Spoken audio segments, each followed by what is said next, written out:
Madilim na kahapon, ikaw ang mataahon. Sa piling mo, di ko mawawala ang korupsyon.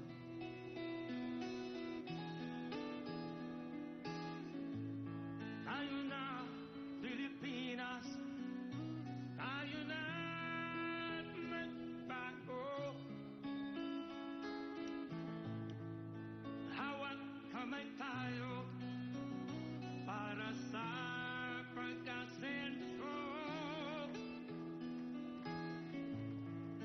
Ikaw at ako, tayong lahat kay Rodrigo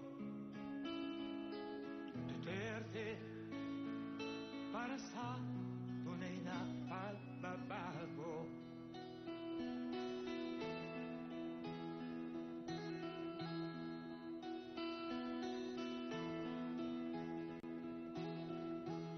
Masdan mo ang paligid, alamak mga krimen, rape, droga at mga nakawan, dapat na mapigilan.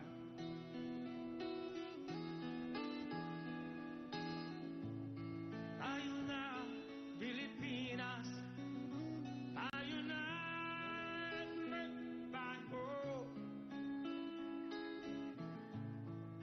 Hawak kamay tayo para sa pagkasenso.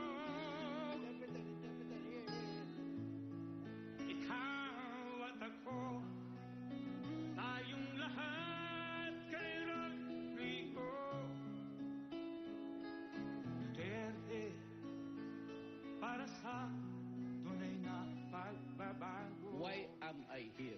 I am here because I love my country and I love the people of the Philippines. Ikaw at ako, tayong lahat kay Rodrigo Duterte, para sa tunay na pagbabago.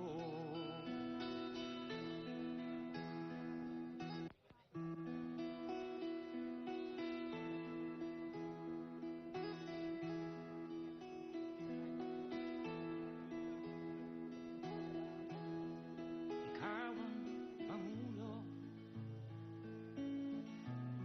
para sa pagbabago.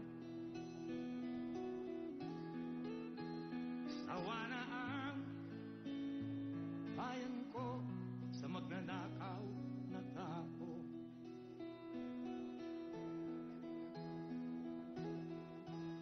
Madilim na kahapon, ikaw ang mataahon. Sa piling mo, di ko mawawala ang korupsyon. We are here, gathered here today to witness the ceremonial send-off of the Vietnamese fishermen. Let us begin this program with an invocation to be led by Reverend Roger Inakay, pastor of United Pentecostal Church International. Please stand.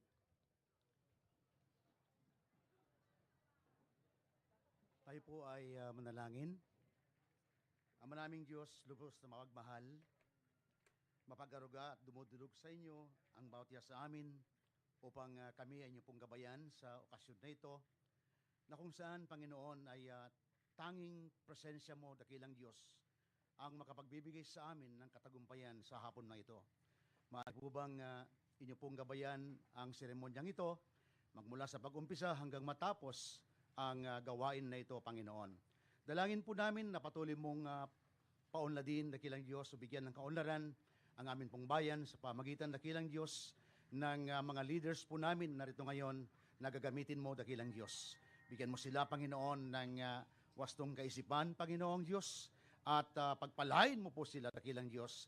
Bigyan mo sila ng mahabang buhay at kalakasan. Panginoon, ito po ang sama po namin at dalangin sa makapangyarihan mong pangalang Jesus. Amen and amen. You may now take your seats. May we call on Mayor Roberto Llamas Arsenue for his welcome remarks.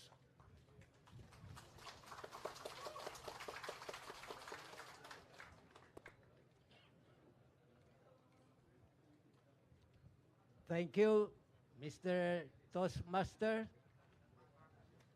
Mr. President Rodrigo Roa Duterte, visitors, ladies and gentlemen, magandang hapon po sa inyong lahat. Kanina, nung paglapag ng helicopter ni President Duterte, halos mapaiyak ako. Mapaiyak ako sa tuwa sapagkat nakadating ang ating mahal na presidente dito sa bayan ng Sual.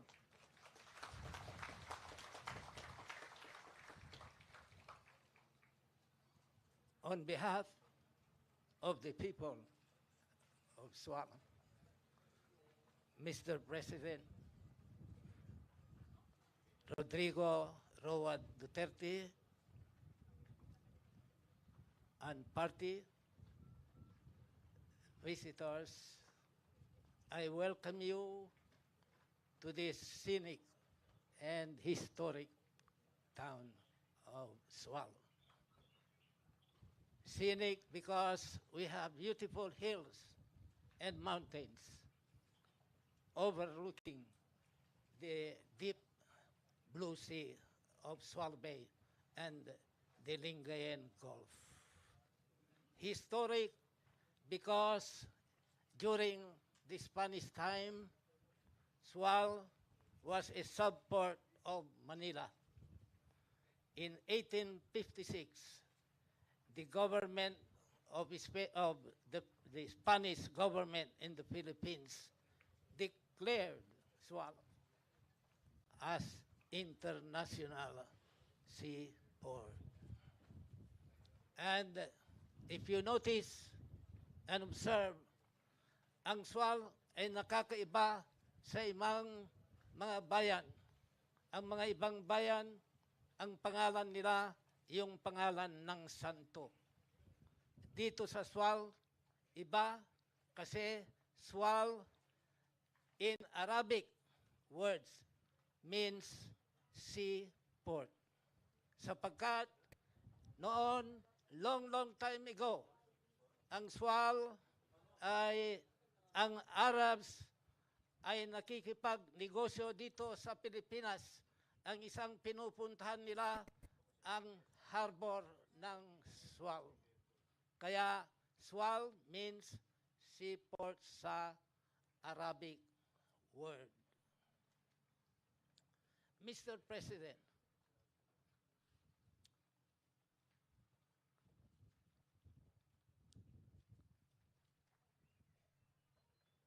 yung mga karamihan ng tao dito to meet you ay taga Sual. They want to see you personally. They want to go near you. Kasi idol ka ng mga tao sa Sual.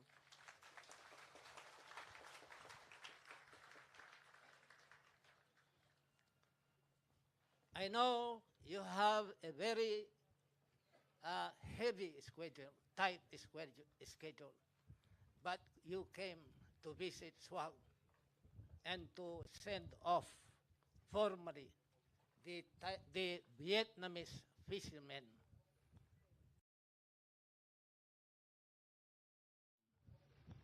And this gesture of goodwill shows that the diplomatic ties of Vietnam and the Philippines will become closer.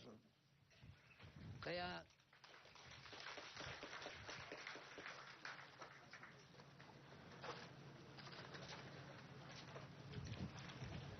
Sual in 2000, year 2000, was a fourth-class municipality. Now, this year or 3 years ago, Sual is a first-class municipality. Sual is fortunate, Mr. President, because we host the biggest power plant in the Philippines, the Sual power plant. The capacity is 1,218 megawatts. It is operated and owned by Team Sual, a Tokyo Electric and Marubeni Corporation, Marubeni Joint Venture Corporation. So, with the income that we derive from the Sual power plant, Sual is now first class in the region or in the Philippines.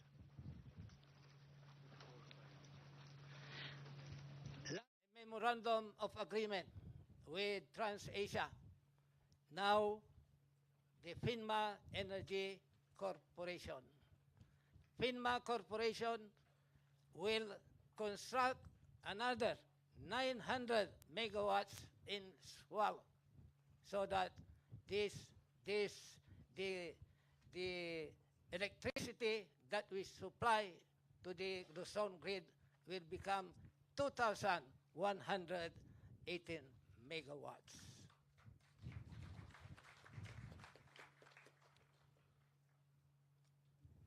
And to protect our and preserve our environment in Sual, I have an agreement with San Miguel Energy Corporation and Philippine Coconut Authority to plant 1 million trees in Sual. And I also signed a memorandum of agreement with DENR this year to plant 150,000 trees. And we have planted already 100,000 trees. And this coming December, we will plant 150,000 to complete this agreement.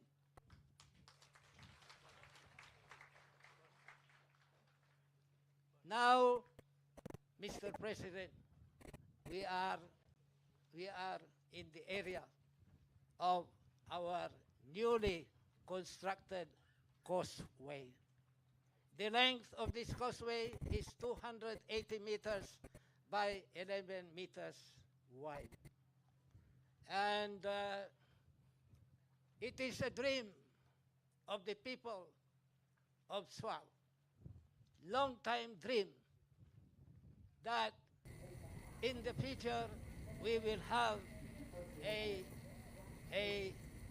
international seaport. Pero sa kakulangan ng punto ng municipality Sual, hanggang causeway lang kami. Hanggang 6.5 meters lang kami ang drop ng aming causeway.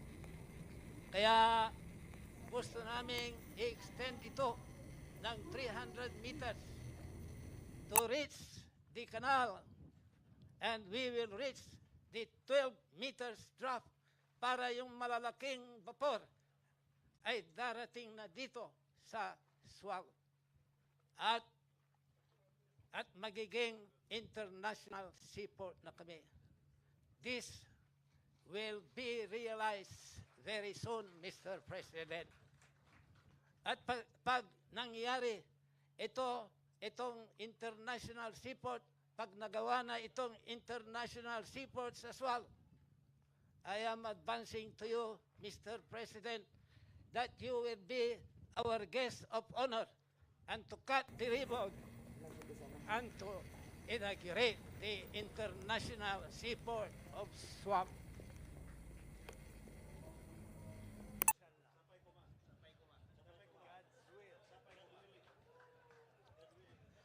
God willing, sabi ni President. So, Mr. President, I would like to wish always that you will have a healthy, good health. And I pray to God, our kind Almighty, that He will always protect and guide you in all your undertakings, so that you will be successful in all your projects for the welfare of the Filipino people.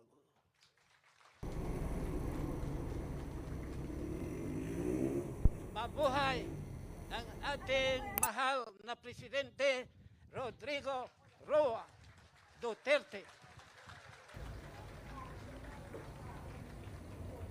Mabuhay ang Sual. Mabuhay ang Pangasinan. Mabuhay ang First District ng Pangasinan. Mabuhay tayong lahat.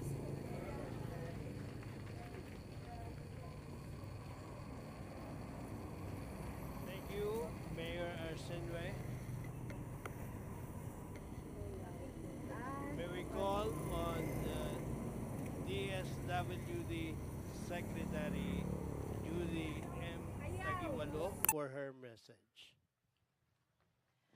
Thank you, Mr. President, Your Excellency, mga kapwa, servants of the people, elected officials and appointed officials, our guests from Vietnam, our friends. It is my honor to be among you today and be a part of this historic exercise of goodwill between the Philippine government led by our President Rodrigo R. Duterte and the citizens of Vietnam, as represented by our 17 fishermen friends. The Department of Social Welfare and Development is the Philippine government's main welfare agency that is tasked to initiate acts of compassion to address emergency situations faced by Filipinos. Today, here in Sual, we offer our assistance to the 17 Vietnamese fishermen who were forced to enter our waters to escape a storm so that they can be safe. It is my privilege as the Secretary of the DSWD, upon the instruction of the President, to extend assistance to our guests and wish them a safe trip as they leave for Vietnam to resume their lives with their families. We hope that the assistance given by the Duterte government will be accepted in the spirit that they are being given, with friendship and with hopes that our two governments continue to work together in strengthening our ties. Now more than ever, at these highly tumultuous and internationally politically charged times, it is important for us to stand united and show solidarity over issues and concerns of humanity. We have laws asserting territorial rights, but in implementing them, we should always factor in compassion and understanding, especially in dealing with our neighbors. Vietnam is our kapitbahay, our neighbor. It is very important that we never lose sight of the fact that we deal with each other as human beings with common needs and wants. Colleagues, friends, and guests, even as various political intrigues Economic conflicts and even wars serve to divide us. We have to resist all this and take on a higher calling, that of uniting for the sake of humanity and advancing programs and actions for the interests of the poor and ordinary citizens. The Philippine and Vietnamese societies share common histories of colonial oppression and of anti-colonial revolutions, and both our countries were able to survive the horrors of war through unity and determination. As members of one ASEAN community, we hope that we can look back on this shared history and work together to build stronger ties of unity that will benefit our peoples, especially our poor. We hope that our 17 guests whom we are sending off today will take this to heart, even as we Filipinos take this to heart. Our message today must be one of diplomacy, unity, and solidarity. Let us always exercise compassion even as we implement our laws. Let us stand united as members of ASEAN and as Asians. The Philippines and Vietnam are sovereign countries. We deal with each other on the principles of mutual respect, mutual benefit, and non-interference in our internal affairs. I bid our 17 fishermen good luck and Godspeed on their journey home. We wish you a happy reunion with your families and friends. Maraming salamat at mabuhay tayong lahat. Thank you, Secretary Tagiwalo. Now may we call on the Bureau of Immigration Commissioner Jaime Morente for his briefing.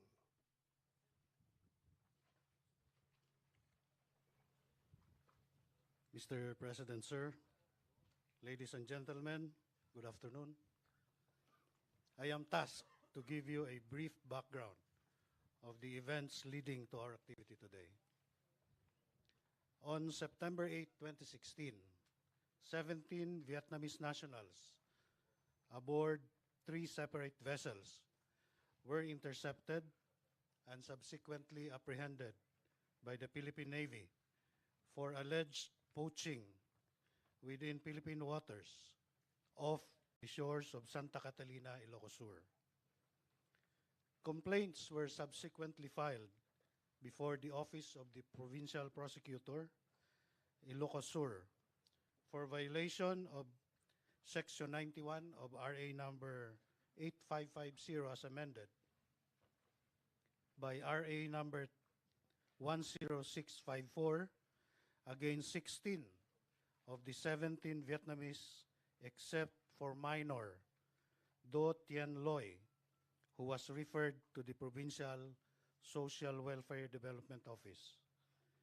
They were also charged before the BFAR Central Office for the same violation, and deportation cases were filed against them with the Bureau of Immigration for violation of Commonwealth Act number 613, or the Philippine Immigration Act of 1940 as amended. During the investigation, the Vietnamese explained that they did not intend to violate Philippine laws as they got lost and ended in Philippine waters. It is also only by necessity that they reached Philippine territory to protect themselves from the wrath of the then incoming storm, Ferdy and the Habagat. Upon return from his Vietnam trip, the President expressed the Philippines' willingness to assist the Vietnamese fishermen in their desire to return to their families in Vietnam as a sign of goodwill.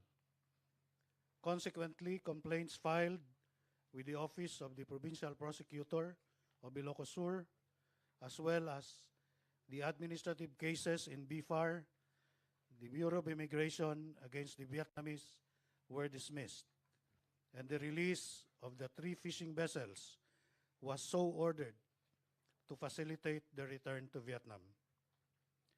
In a joint resolution, the heads and representatives of BFAR, PNP Maritime Unit, the Philippine Navy, PPA, BOC, DFA, PCG, PNP, NICA, and the Bureau of Immigration certified that the Vietnamese nationals and their vessels have no more legal impediments and are cleared of administrative liabilities. For humanitarian considerations, Secretary of Justice Vitaliano N. Aguirre II likewise issued a memorandum to the Bureau of Immigration to allow the departure of the 17 Vietnamese nationals back to their country without being blacklisted nor be subjected to any fine or penalty. The memorandum served as the final clearance for the Vietnamese to return to their country. They were initially scheduled to fly via Philippine Airlines courtesy of Philippine government, but they requested through the Embassy of Vietnam that they go home via their fishing vessels. And so we have the symbolic send-off as a sign of our hospitality and wish well our brothers who sought refuge in our country in a time of imminent danger.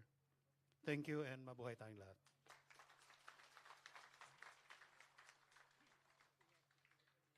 May we invite the President and the Secretary Taguolo for the distribution of tokens to the Vietnamese fishermen.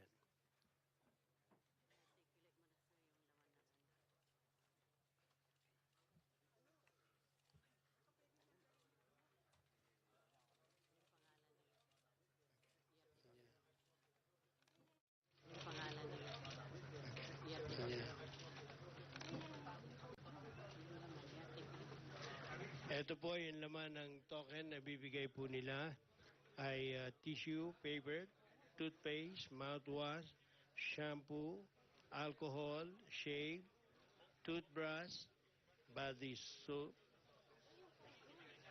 comb, laundry. Okay. Okay. Now we call on the names. Đinh Thiên Sơn. Anh bước lên sân khấu đi anh Đinh Thiên Sơn. Okay. He's the one. Okay. Go. Take up stage. Đinh Thiên Sơn, boat captain.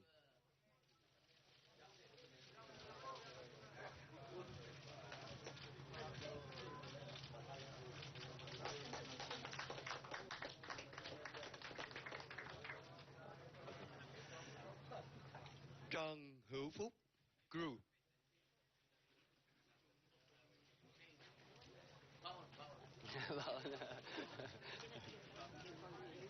Okay.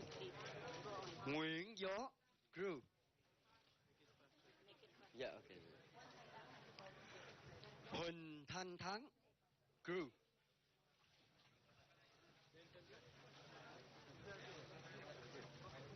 Huỳnh Thanh Thắng. Đỗ Thanh Lợi.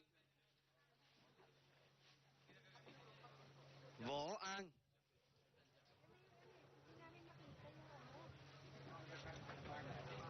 Mabilis na tayo. Võ Thiên. Apa, wait po kasi hindi pa tapos ay nalaktaw na tayo po.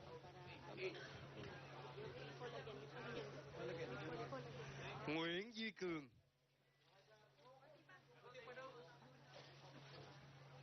Nguyễn Văn Phương. Phạm Hữu Thùy. Trần Hoàng Kim. Huỳnh Ngọc Tuấn. Bùi Văn Lượm. Bùi Văn Liêm. Lê Thanh Trung. Lê Tiến. Trần Hữu Trung.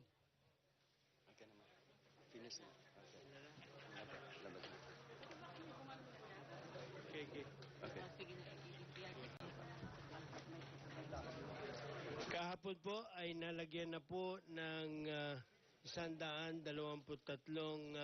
kilo ng assorted vegetables ang kanilang barko, 10 kilo ng karning baka, 3 galon ng cooking oil, 3 tanks of LPG each, 3 po yan, 20 rounds of bottles of drinking water, 5 gallon each, 2 tons of fresh water, 3 cavans of rice, 90 blocks of ice, and 3,000 liters of diesel.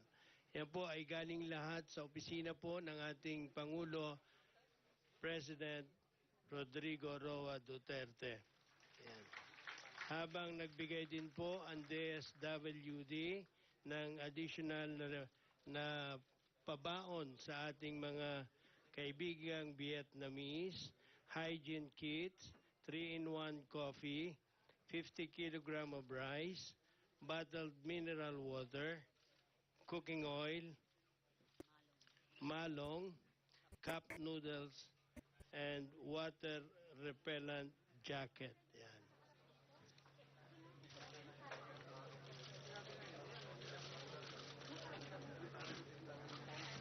Ito po ang isang pagbibigay ng isang nakagawian ng Pilipino, yung pagbibigay ng pabaon.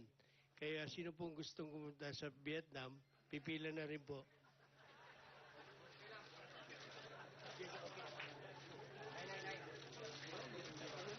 Thank you. Hindi, kulang sila eh.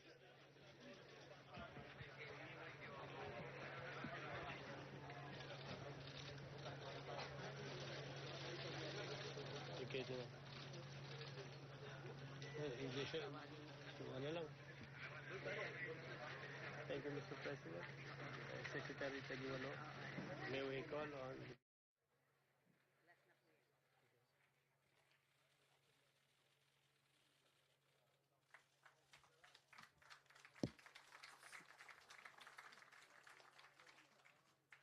Thank you very much, Mr. President and Secretary Tagualo. May we call on the Vietnamese ambassador to the Philippines, His Excellency Trong To Yang.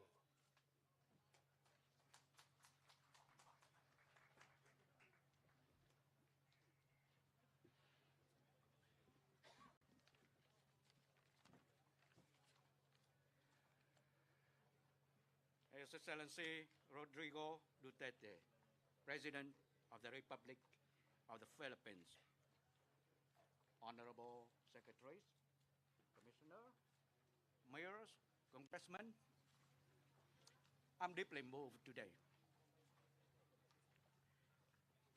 And it is a great honor for me also to witness the send-off of 17 Vietnamese fellow. They are fishermen and they are Vietnamese nationals. They have been here for not very long, and they are really lucky that today, by order of His Excellency President Duterte, they are free to return home on their own vessels with all fuel and food and other supplies, perhaps even more than enough, provided by the Philippine government.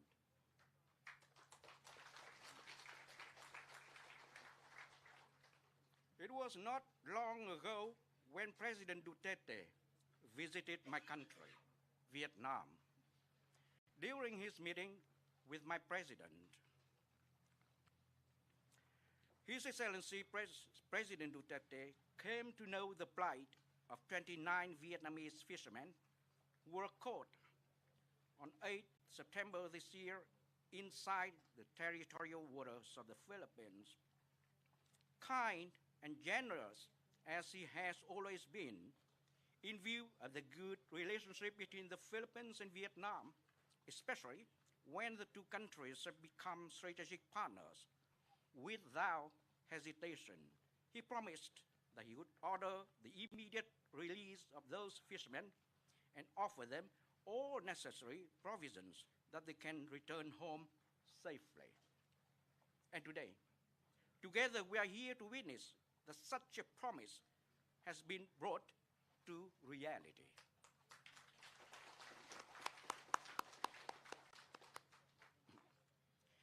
would like to take this opportunity, first of all, to convey my President, His Excellency Tran Dai Quang's profound gratitude to His Excellency President Duterte for the swift and steadfast realization of his promise.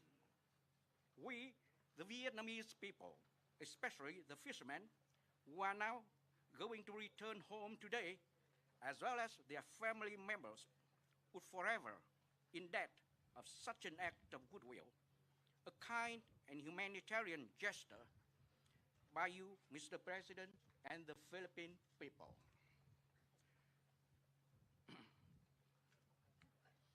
I'd like to express our gratitude to all concerned authorities in the Philippines, especially the Bureau of Immigration and Deportation, the Department of Justice, the Bureau of Fisheries and Aquatic Resources for their concerted efforts in facilitating the release of the captured Vietnamese fishermen.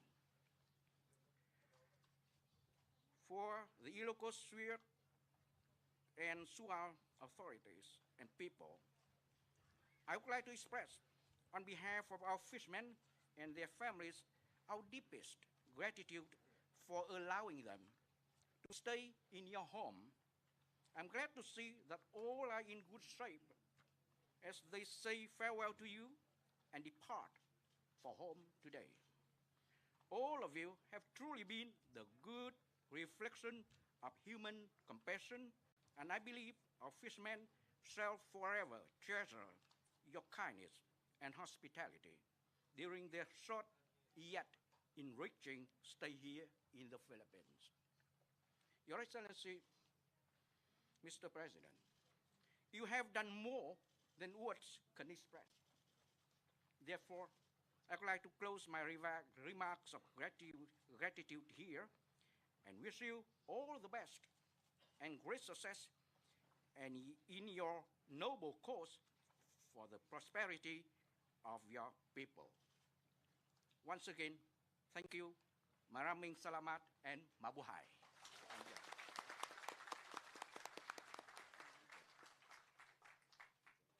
Thank you very much, Ambassador Trong Tu Yong. May we call now on Commissioner Morente to introduce our President.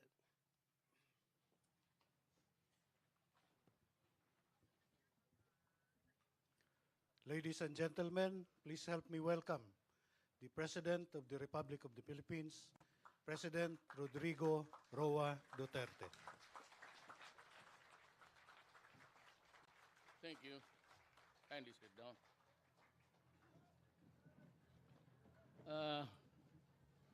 Itong si Morente used to be my city police director sa Davao. Isa rin siyang nademanda noon sa extrajudicial killing. Pero hindi totoo yan. Man, Lucano ka ba, Bong? Kasi karamihang ang sundalo natin kasi sa Pilipinas, dalawa lang. It's either the Ilonggo or Ilocano. Yan lang.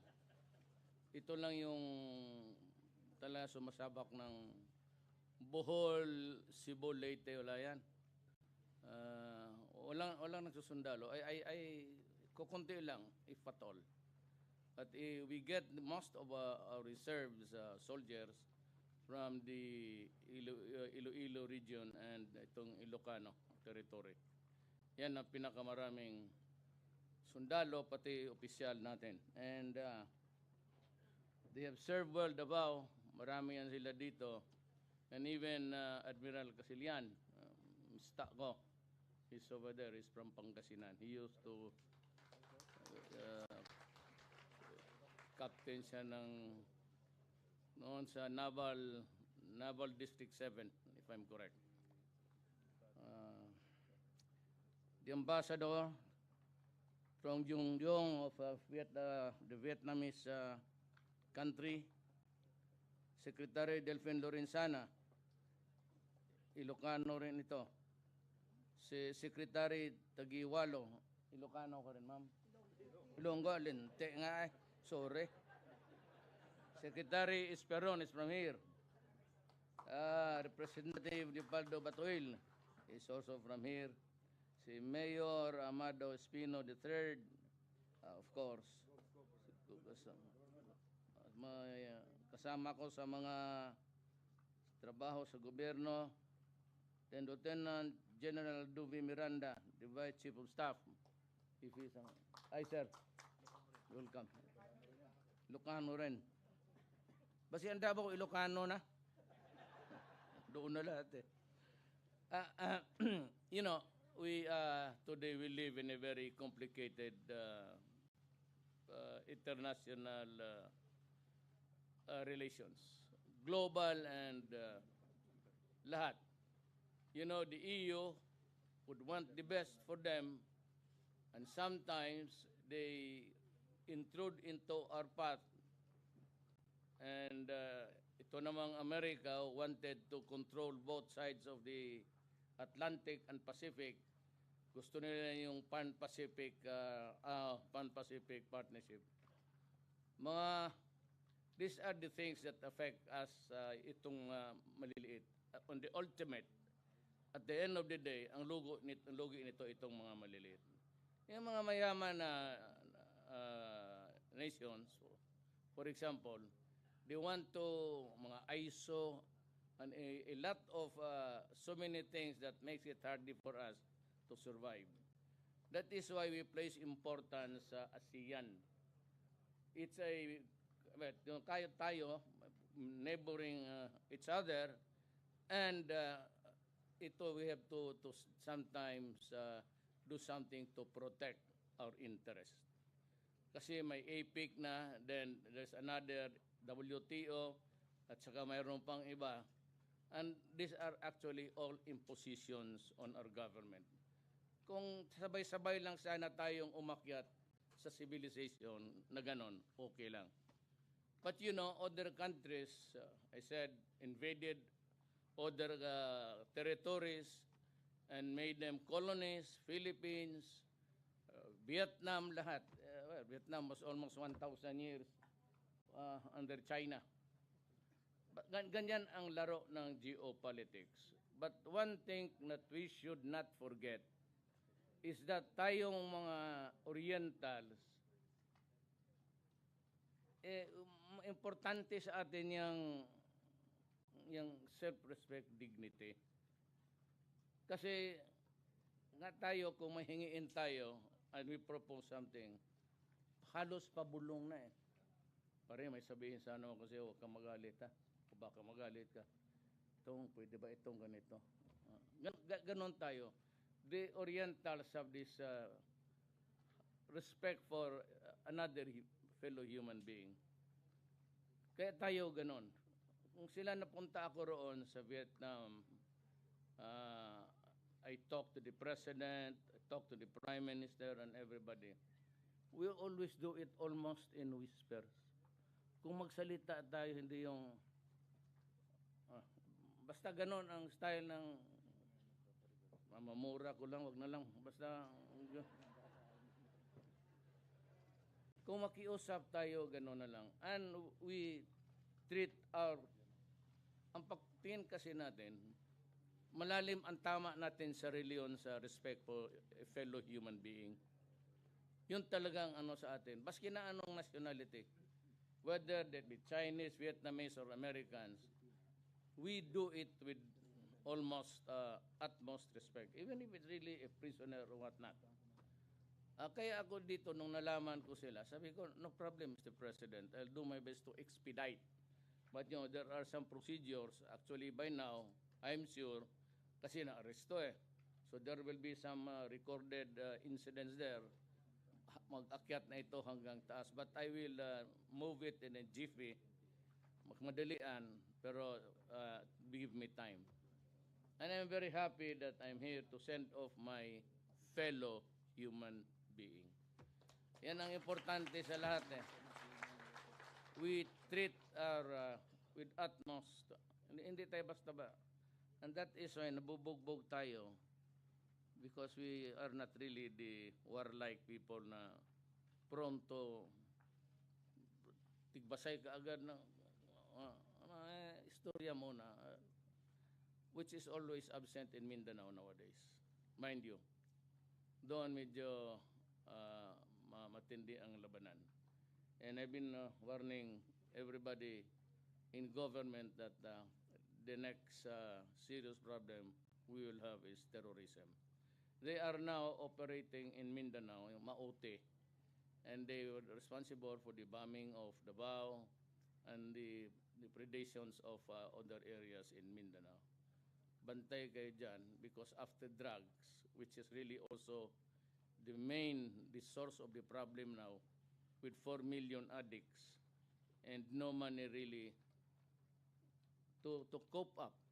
Kaya kung hindi nagtulong ang China, they have built at Fort Magsaysay a dormitory for drug addicts, good for about 10,000 people. But I would need that all over the country because there are about 4 million. Kaya ako nagagalit kasi ang mga ibang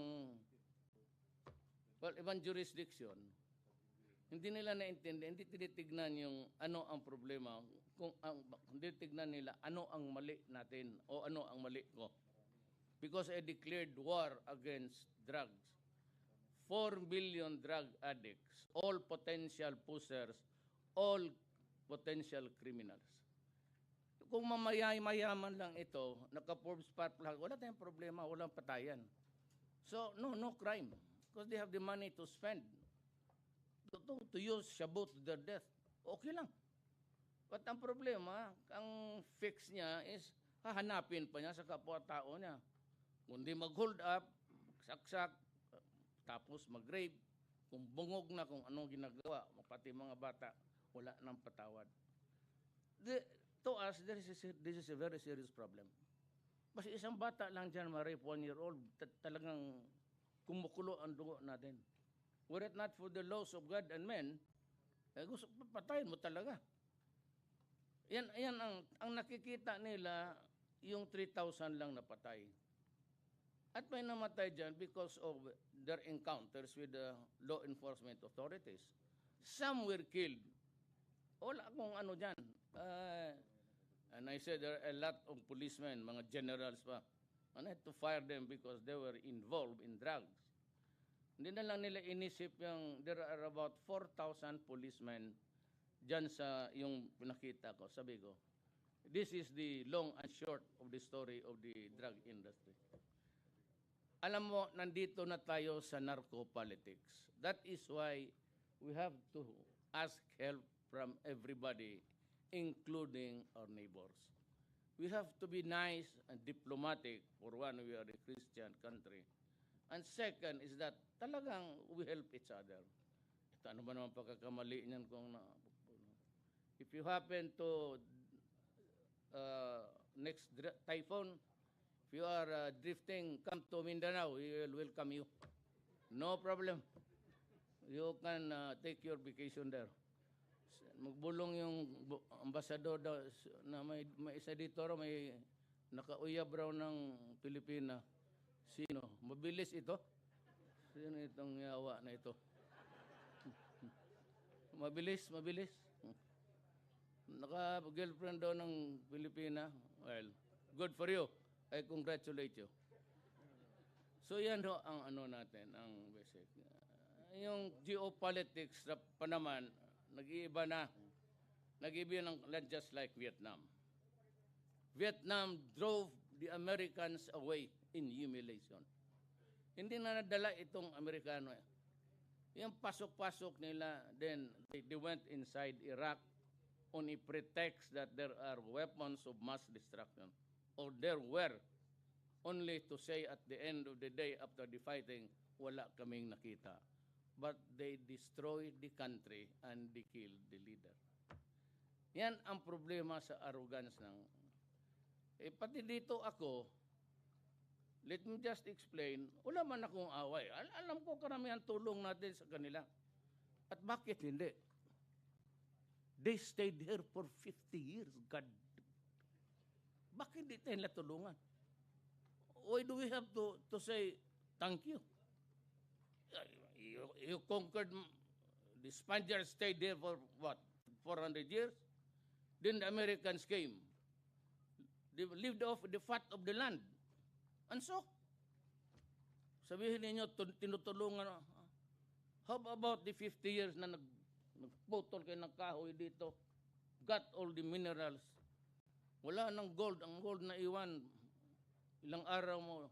The mother loads, ika nga yung arterial, yung pinakananay ng gold, natanggal na nila. Ngayon, sabi nila na yung 26, kasi minura ko sila. Ganito kasi yan eh. The same, Oriental. Pag sinita mo ako, sitayan mo ako na, nung mayor ako, kasi noon pa sa mayor, bakbaka na kami doon eh, sa bayan ko. Sitayin mo ako, okay lang. Pero if you reprimand me now, please be careful with your tongue because I am representing a sovereign country. Mapapahiya ang mga Pilipino sa labas. Eh. Doon pala, patayan sa inyo. Talaga naman eh. Bakit hindi? Sinabi ko na sa inyo, huminto ngayon.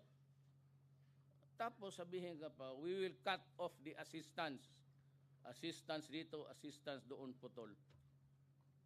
Para bagang every time you address yourself before the international arena, CNN, BBC, kung ano-ano, para ako na lang, wag na lang kayo, para akong patay gutom, na I am like a dog on a leash, na tatapunan ako ng pan, pero hindi ako paabutin ng bunganga ko sa pan. Hinihila, kasi ito ang gusto niya. Na they want. Akala mo naman, sabi ko nga, if there is anybody who can tell me that what they did in Iraq undermined Libya and now trying to destroy Syria because Syria is pro-Russia and pro-China. Kaya hindi lang makuha-kuha, hindi lang matalo-talo si Assad. And if somebody here could tell me a good rationale or rationale if you may, sabihin mo sa akin, tama ang ginagawa nila dito, sa likod dito, I will resign as the President of the Republic of the Philippines. Totoo yan. Resign ako. Baliwala sa akin yan. Sabihin mo sa akin kung tama yung ginawa mo. You destroyed the country, killed the leaders, no weapons of mass destruction found. Dito, nakikialam pa sa 3,000 namatay. May dagdagan ko ng 50 million. Bahala ganyan. Ang sinisira nila, ang bayan natin, hindi na lang nila inisip ang mga bata.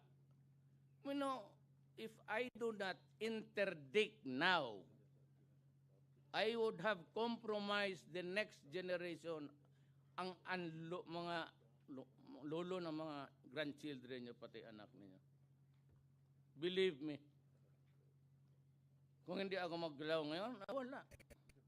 Itatapo natin itong bayan natin sa read the books of Ion Cartel. Yung sa about the South America experience. Ganun na ganun. May nagpadala libro sa akin, you better watch out. Amerikano to ha. You better watch out, you're going there already. Kita mo sa cartel, nag-umpas siya ng Colombia. Escobar. Tingnan mo ang Mexico. Sa Mexico, sa border ng Mexico, America, American supplied guns, they killed by, at the latest counts, 60,000. Itong 1,000 ko itong mga... Yan ang problema ko sa Amerika. Believe ako sa kanila. Pero ang problema, nawalaan ako ng respeto. Kaya binabastos ko sila.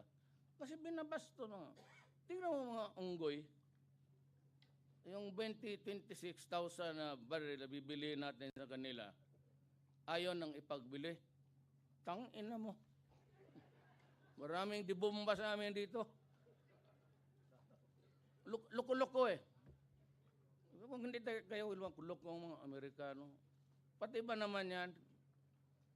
Eh, ang Russia nagsabi, ang ambassador nila nagsabi, you come here to Russia, we all have what you want. Sabi ko kay John Esperon, sino ba yung East Wingcom natin? Si General Jagger? Guerrero. Sabi ko, pumunta ka ng Russia, mamili ka doon ng missile. Missile na lang tayo. Pero sabi ko kay kay Defense Minister, Secretary, pumunta kayo ng Russia. Kasi niyayaya talaga tayo. Pati ang China. China is open. Anything you want. Pinadalan pa akong brochure. Sabi niya, mamili ka dyan. Bigay namin. Ako nag-hold lang ako.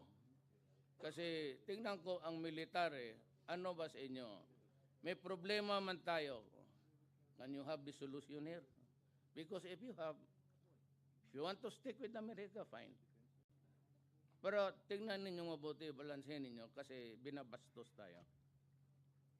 Ngayon, sila atake sa akin. Kaya namura ko talaga nila. Wala na akong magawa. Because I was trying to explain the enormity of the problem. I was trying to tell all the people that we are near the edge. Malapit na tayo mahulog dito. And I'm explaining to everybody that in the war against drug, may mamamatay talaga. Imposible wala. Police pa iyo. Walang nalaman kung di magpatay. Lalo na yung encounter, talagang papatay ang kanyang mga buang na yan. Hindi magdadalawang isip yan eh. Kaya ganon. So, because of the 3 million all over the country, plus 1 million yung panahon ko ngayon, I had to call in the military to help. That's why I declared a state of lawlessness. Lawlessness naman. Marami. Meron ngayon, Manila, okay na. In other provinces, okay na. Davao, 0. Takot man mamatay. Yan pala ang solusyon eh. Itong Amerika na ito, kung makialam. Pero sabi ko, I'm not prepared to declare war.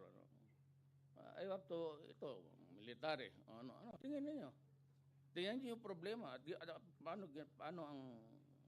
Anong gawin natin dito? Lumalaban talaga to.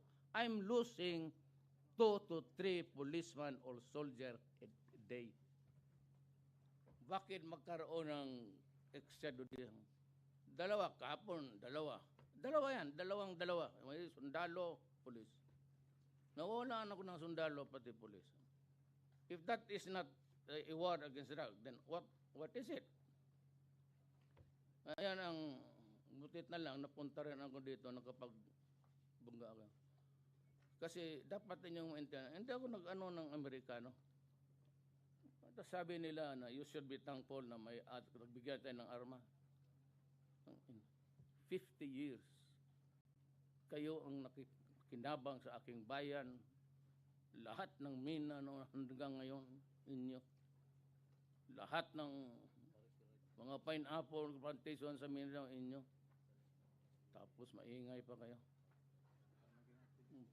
Putang ina ninyo. Galit ako eh. Sila yung nag-una eh. Huwag na natin. I'd like to send off our good friends. Forget about that. Pero pag sila ang mga ubusan ng gasolina, huwag ninyong tulungan yung mga Amerikano. Hayaan mo yung lutaw-lutaw yan. Lutaw-lutaw is drifting.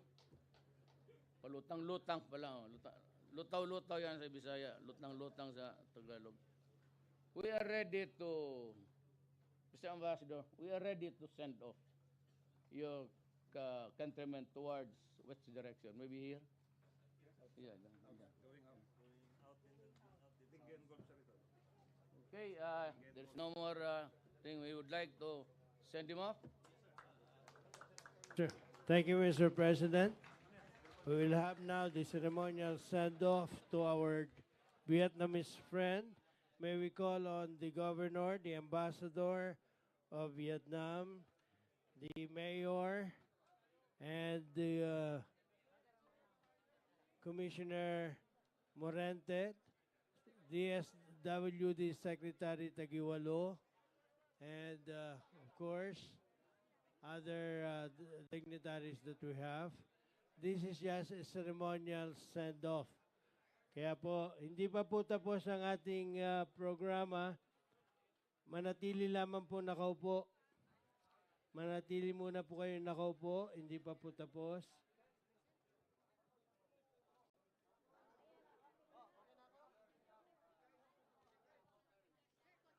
Mr. President, the President is now giving all the travel documents for this Vietnamese fishermen, and now they're ready to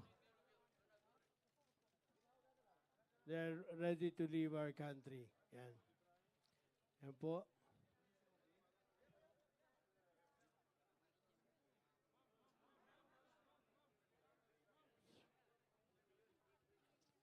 We wish them that they will really reach their homeland para po makapiling na nila ang kanilang mahal sa buhay. Kaya samahan niyo po kami, ipanalangin po natin ang kanilang maayos na paglalakbay.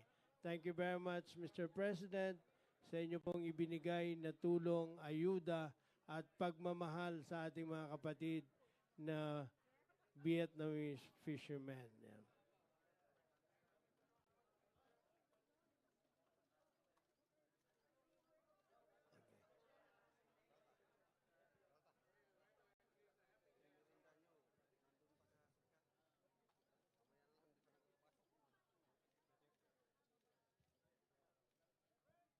Okay. Ito na po.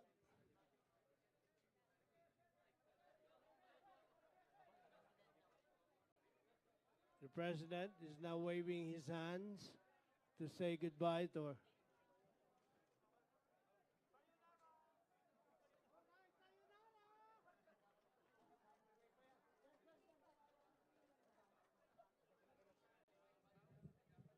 The President is now waving his hands to say goodbye to our friends. Yan, sila po ay sasamahan ng ating mga Philippine Navy hanggang sila po ay makarating doon po sa hangganan ng Philippine waters. Yan. Sisiguraduhin po na sila po ay mapayapa at maliwalas na makakarating sa hangganan ng ating katubigan.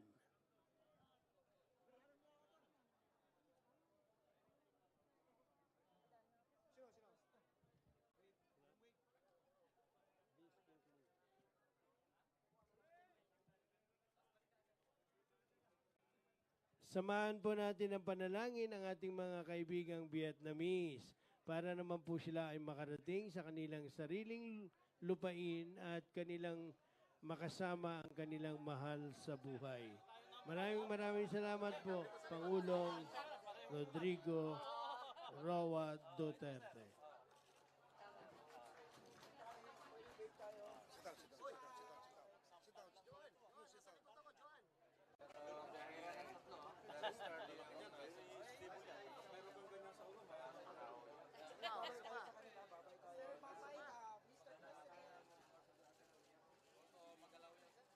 Okay, the President is waving his hands. Okay. The district mayors, including other district leaders,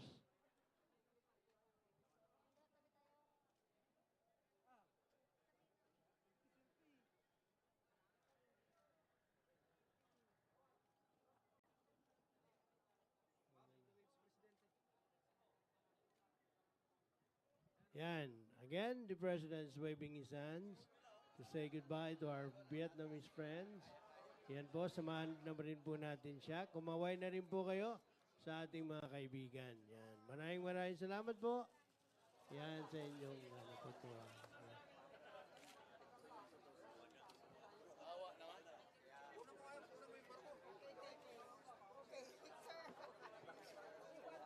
Yung barko,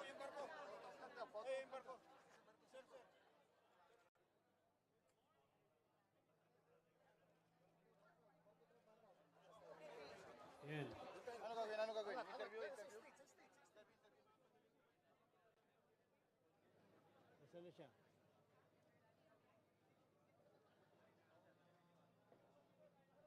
Hindi, nagpapapoto ko lang siya.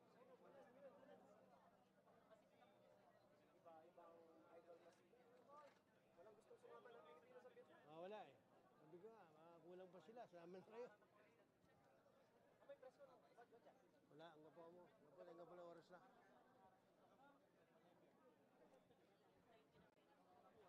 Yan, yan.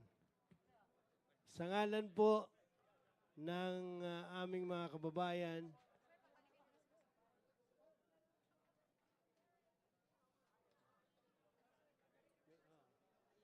maupo na po tayo. Babalik na po sa upuan ang ating Pangulo. Maupo muna tayo. Sige po. At para sa... Maupo na po tayo. Maupo na po tayo. We will request, everybody na po, maupo muna. Take your seats muna. Yan. This concludes our program today. Once again, thank you very much, President Rodrigo Roa Duterte, for visiting our beloved town, Sual. Yan.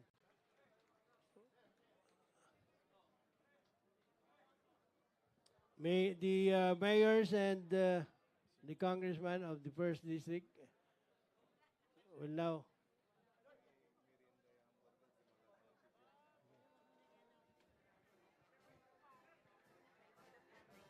Thank you very much. Maraming salamat po. Palakpakan po natin President Rodrigo Roa Duterte.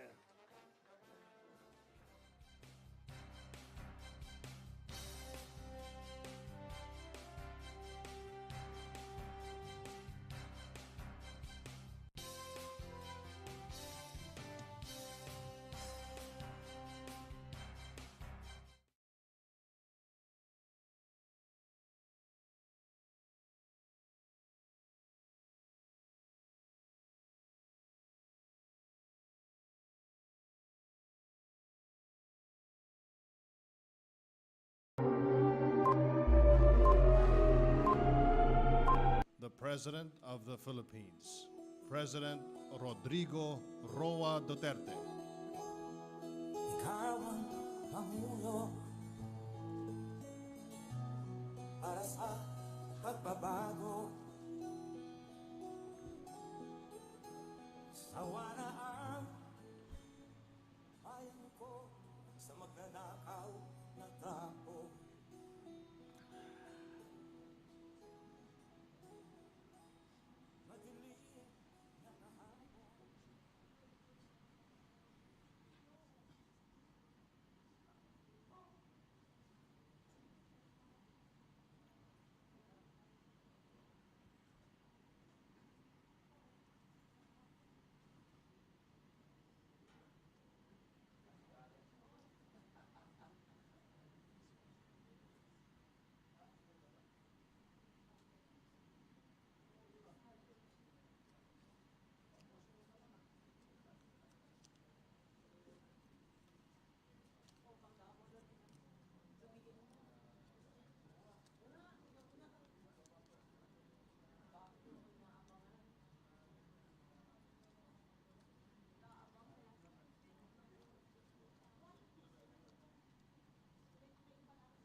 Di ba nandoon ka rin? Nandoon kayo?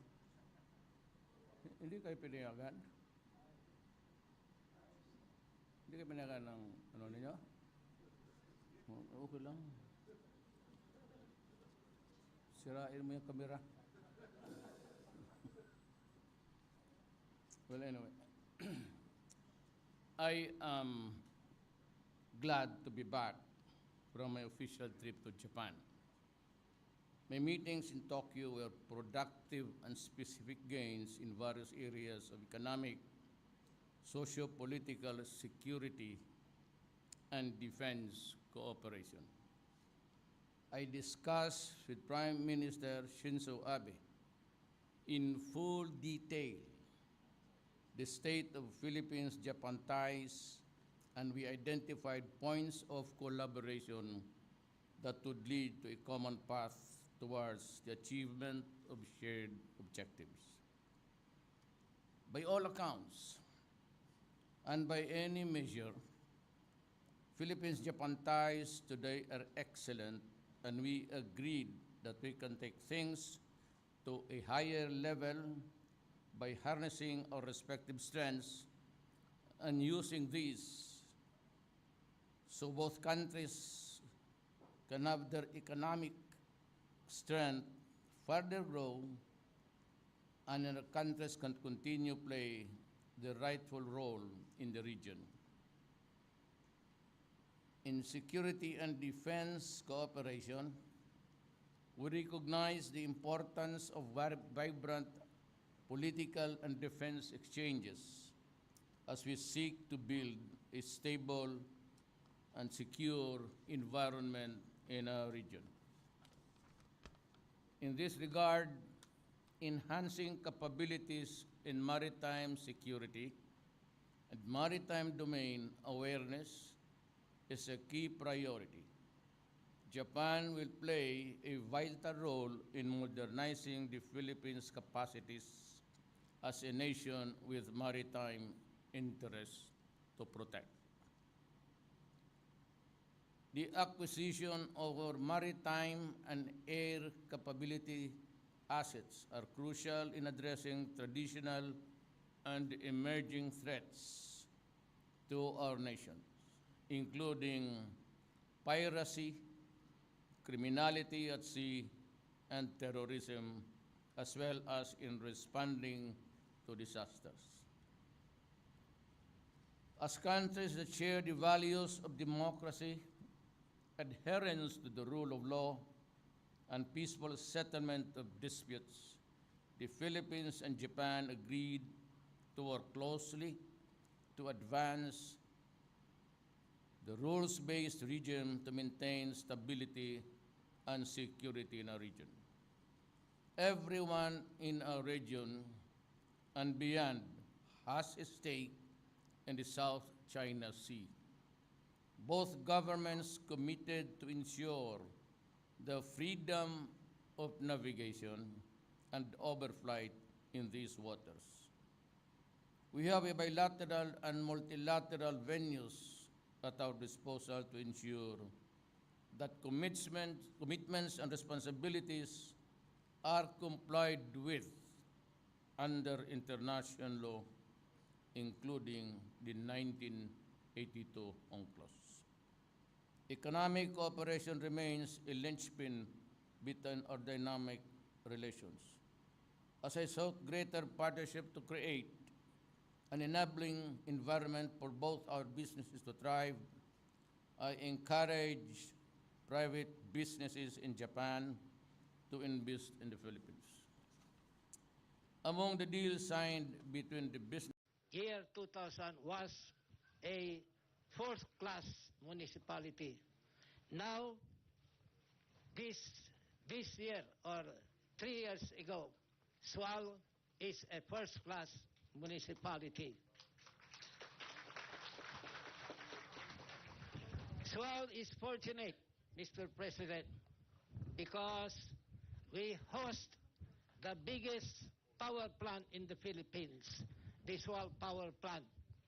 The capacity is 1,218 megawatts. It is operated and owned by Team Sual, a Tokyo Electric and Marubeni Corporation, Marubeni Joint Venture Corporation. So, with the income that we derive from the Sual power plant, Sual is now first class in the region or in the Philippines. A memorandum of agreement with TransAsia, now the FINMA Energy Corporation. FINMA Corporation will construct another 900 megawatts in Sual, so that the electricity that we supply to the Luzon grid will become 2,118 megawatts.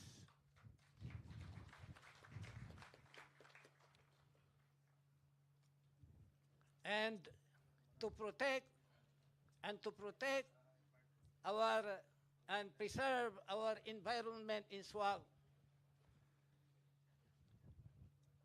I have an agreement with San Miguel Energy Corporation and Philippine Coconut Authority to plant 1 million trees in Sual.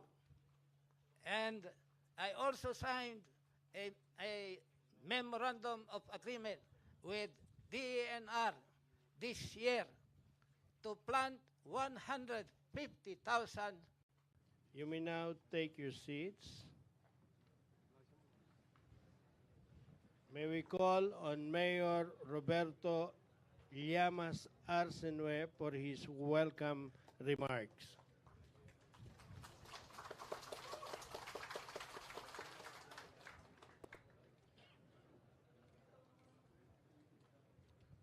Thank you, Mr. Toastmaster,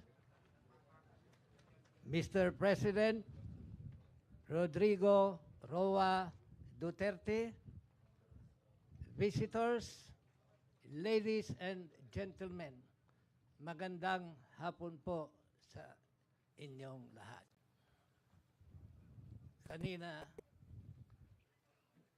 nung paglapag ng helicopter ni President Duterte, halos mapaiyak ako. Mapaiyak ako sa tuwa sapagkat nakadating ang ating mahal na presidente dito sa bayan ng Sual.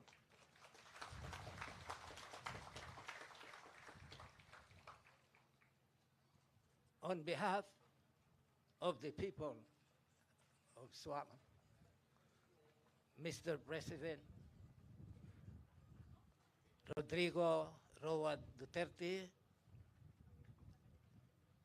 and party visitors, I welcome you to this scenic and historic town of Sual. Scenic because we have beautiful hills and mountains overlooking the deep blue sea of Sual Bay and the Lingayen Gulf. Historic because during the Spanish time, Sual was a subport of Manila. In 1856, the government of the Spanish government in the Philippines Madilim na kahapon, ikaw ang mag-aahon. Sa piling mo, di ko mawawala ang korupsyon.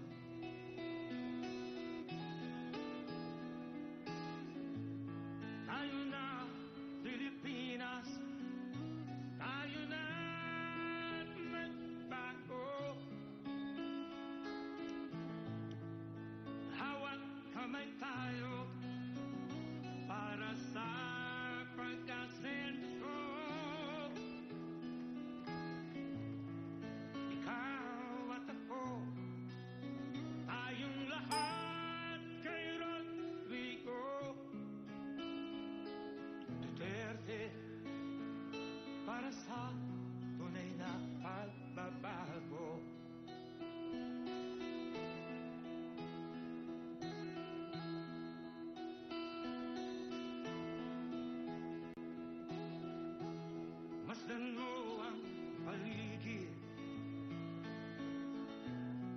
Napalamak mga krimen,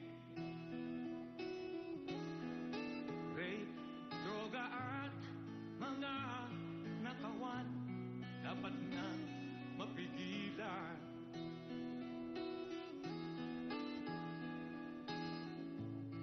Tayo na, Pilipinas, tayo na magbago. Hawat kamay tayo para sa pagkasenso. Ikaw at ako, tayong lahat kay Rodrigo Duterte, para sa tunay na pagbabago. Why am I here? I am here because I love my country and I love the people of the Philippines. Ikaw at ako, tayong lahat kay Rodrigo Duterte, para sa declared Sual as international seaport. And if you notice and observe, ang Sual ay nakakaiba sa ibang mga bayan.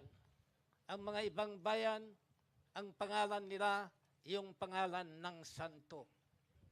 Dito sa Sual, iba kasi Sual in Arabic words means seaport. Sapagkat noon, long time ago, ang Sual ay, ang Arabs ay nakikipagnegosyo dito sa Pilipinas. Ang isang pinupuntahan nila ang harbor ng Sual. Kaya Sual means seaport sa Arabic word. Mr. President,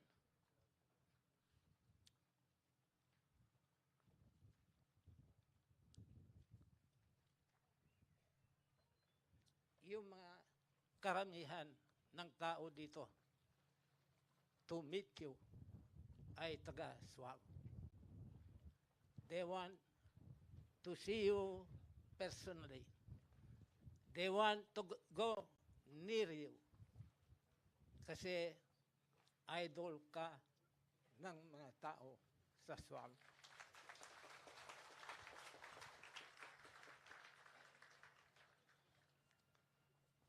I know you have a very heavy schedule, tight schedule, but you came to visit Sual and to send off formally the Vietnamese fishermen.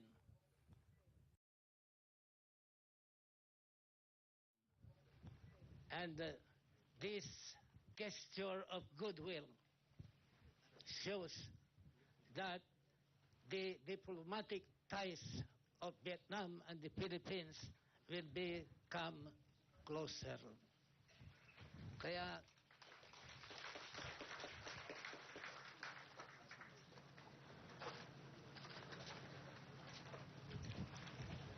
Sual in 2000 na pagbabago.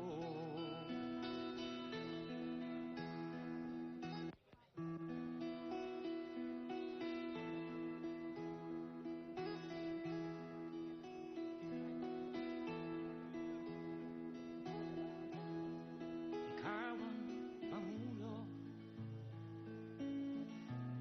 para sa pagbabago. Sawa na ang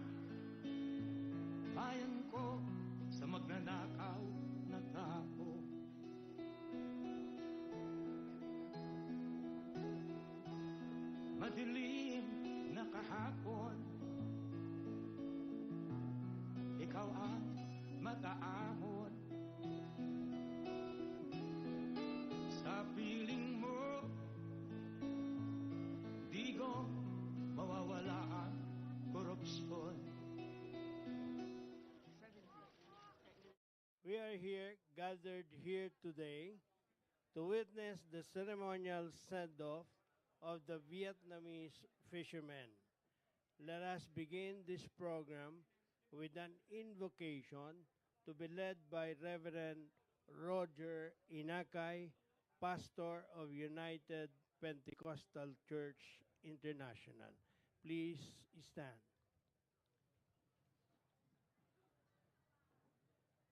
Tayo po ay manalangin. Ama naming Diyos, lubos na mapagmahal, mapag-aruga at dumudulog sa inyo ang bawat iya sa amin upang kami ay inyong pong gabayan sa okasyon na ito na kung saan, Panginoon, ay tanging presensya mo, dakilang Diyos, ang makapagbibigay sa amin ng katagumpayan sa hapon na ito. Maaari po bang inyo pong gabayan ang seremonyang ito magmula sa pag-umpisa hanggang matapos ang gawain na ito, Panginoon. Dalangin po namin na patuloy mong paunladin, dakilang Diyos, o bigyan ng kaunlaran ang amin pong bayan sa pamagitan, dakilang Diyos, ng mga leaders po namin narito ngayon na gagamitin mo, dakilang Diyos. Bigyan mo sila, Panginoon, ng wastong kaisipan, Panginoong Diyos, at pagpalain mo po sila, dakilang Diyos. Bigyan mo sila ng mahabang buhay at kalakasan. Panginoon, ito po ang sama po namin at dalangin sa makapangyarihan mong pangalang Jesus. Amen and amen.